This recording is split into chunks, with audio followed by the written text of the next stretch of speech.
Good evening, and welcome to Taylor's Reviews.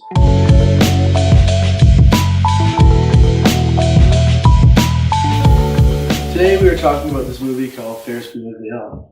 Ferris Bueller's Day Off is a timeless classic for all ages. It is about Ferris Bueller, and he decides to take a day off from school and call in sick. Ferris then creatively tricks his parents into letting him think he is sick, and gets Cameron to help get Sloan out of school. Following the three friends downtown during the day includes Ferris dancing on a float, them traveling all across the city and trying to get away from the dean who is trying to chase them, and his sister who is very suspicious. John Hughes directed this film, as well as very many other popular films during his time. These included Planes, Trains, and Automobiles, Home Alone, and The Breakfast Club.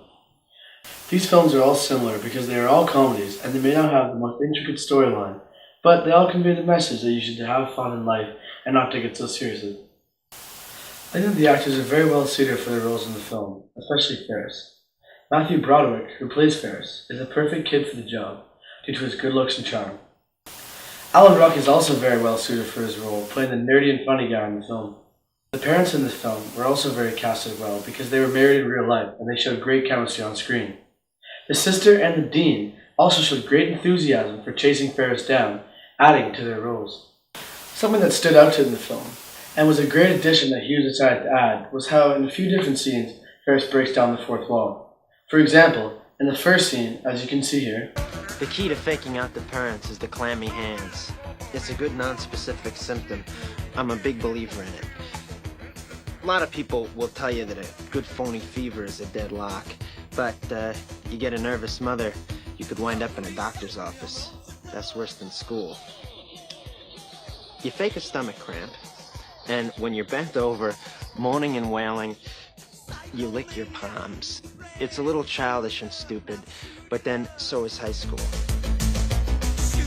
Life moves pretty fast. If you don't stop and look around once in a while, you could miss it. I do have a test today. That wasn't bullshit. It's on European socialism. I mean, really, what's the point? I'm not European. I don't plan on being European. So who gives a crap if they're socialists? They could be fascist anarchists. It still wouldn't change the fact that I don't own a car. I recall Central Park in fall.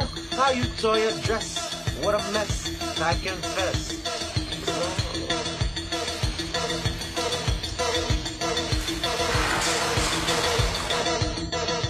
It's not that I condone fascism, or any ism for that matter.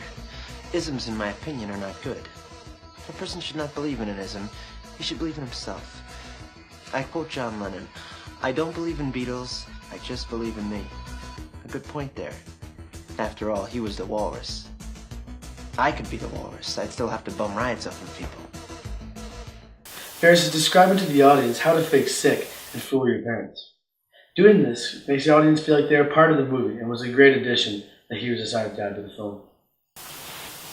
Some other famous movies where they break down the fourth wall is Trading Places, Spaceballs, and Fight Club. Some fun facts about this film are that John Hughes wrote the screenplay in only a week, and then shot the movie in Chicago with a budget of $5.8 million over 3 months, with many famous Chicago landmarks.